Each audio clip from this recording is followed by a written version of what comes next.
Hello everybody, my name is Ryan. I am a financial aid counselor in Illinois State University's financial aid office. Today, I wanted to go over a little bit of information about cost and a little bit more information about scholarships and what that financial aid process looks like in general. So let's go ahead and get started.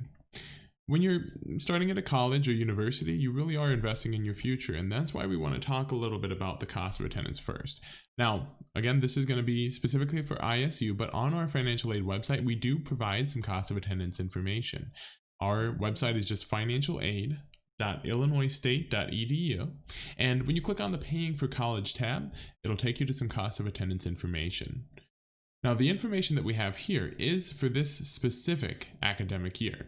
For next year, we'll likely see very similar numbers, but this is the most updated information that we have right now. So this is what you'll see when you actually click into the cost of attendance information on our website. Now, when you start at ISU, the amount that you pay in tuition per credit hour is going to be locked in for 4 years. Some other good news would be that if you decide to attend Illinois State University, we do match out-of-state tuition. So what that means is that if you are from a state that is touching Illinois, Kentucky, Indiana, Michigan, Wisconsin, Iowa, or Missouri, you will be paying an in-state tuition rate, which is some other good news. Now, that's a little bit of information about cost, and please feel free to explore that on our website. But I want to talk a little bit more about the financial aid process in general as well. So that whole process starts with what's called the FAFSA, or the Free Application for Federal Student Aid. That is available at studentaid.ed.gov. When you complete this FAFSA form, colleges will receive it, and they will then package you with financial aid for the following year, or let you know if some additional information is needed. So this is where that whole process starts. It's a federal form, and it considers you for a lot of needs-based financial aid. But when it comes to scholarships, a lot of times scholarships may not be specifically looking at only the FAFSA or only need. So it's a really good idea to continue that search throughout the year for scholarships when you apply at ISU in particular, and at several other colleges and universities. You, in a lot of cases, will be considered automatically for different types of scholarships. These are some of the scholarships that the admissions office will consider students for or invite them to apply for each year. Some of these are specific to incoming freshmen. Some of them are for transfer students. If you would like more information on any of these, please feel free to contact the admissions office or go to their website right there at the bottom of this slide. The financial aid office as well, you'll recognize this website. This is the one that we looked at a little earlier with information about cost of attendance. We also have a very useful scholarships tab. It's always a very good idea to touch base with this tab here very regularly, because we will update it with any new scholarships that become available. So you can click on the scholarships website, and you'll see at the top there, Illinois State Scholarships. That will actually take you to more information about the admissions office scholarships as well.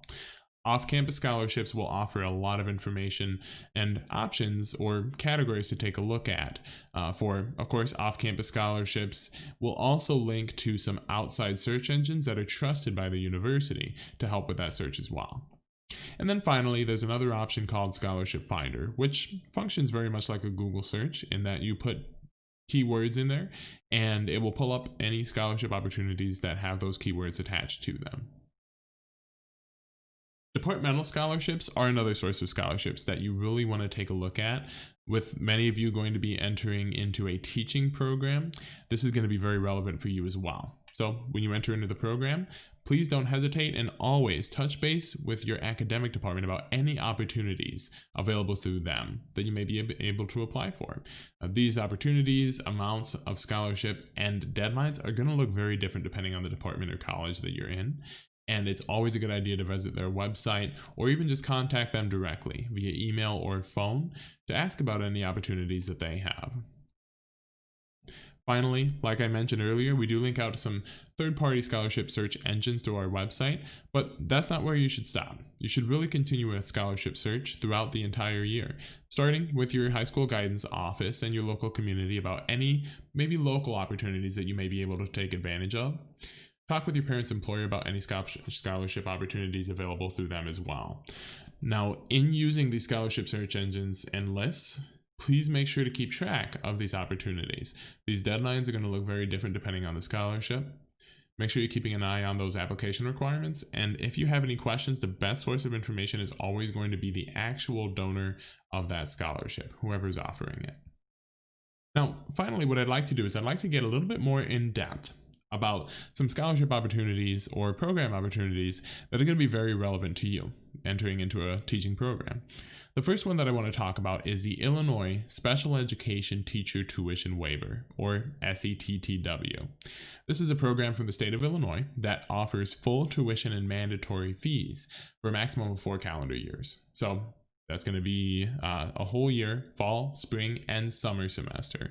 Now, the summer is not required that you're enrolled for that to continue receiving the scholarship, but it is included if you decide to take summer classes.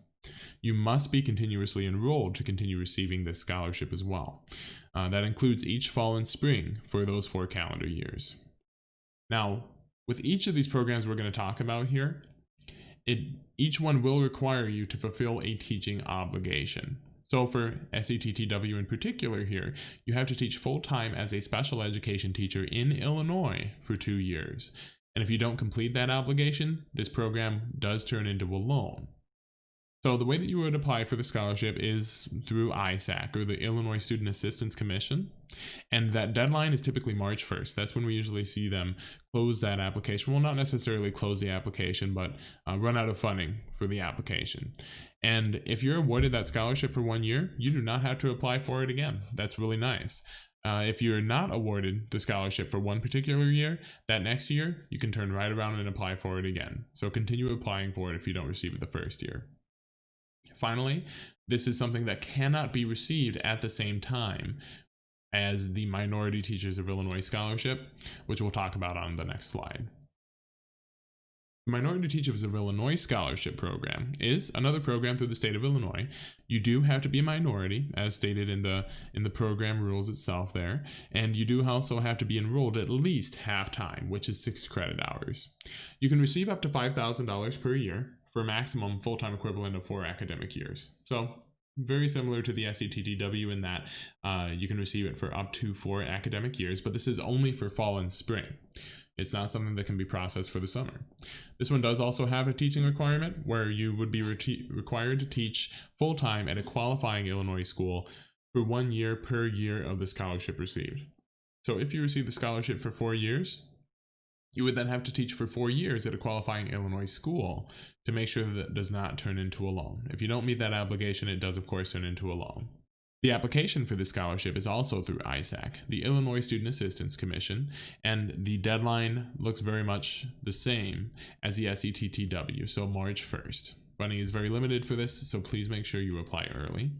And it cannot be received at the same time as the Special Education Teacher Tuition Waiver. Now, those are 2 teaching-specific scholarship programs through the state of Illinois. The federal government has one as well.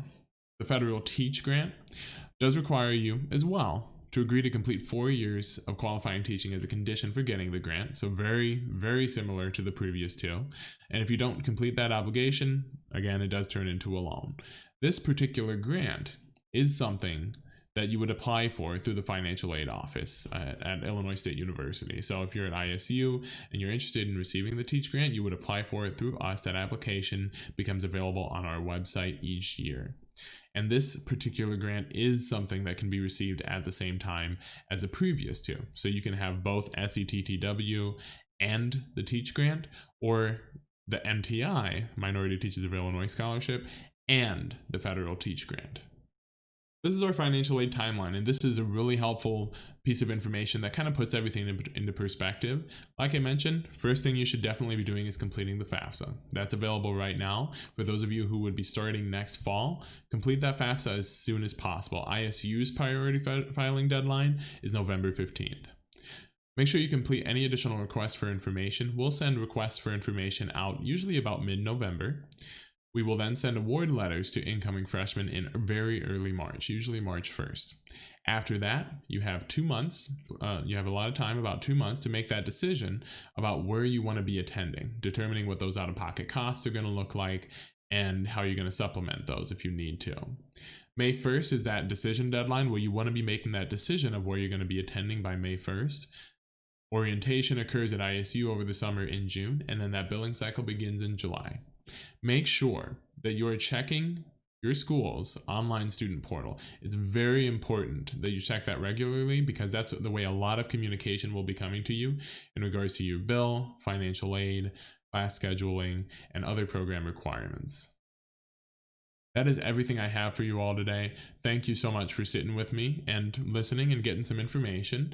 Please feel more than free to contact the Financial Aid Office with any questions that you may have. Here's our contact information. Thank you so much, everybody. Have a great day.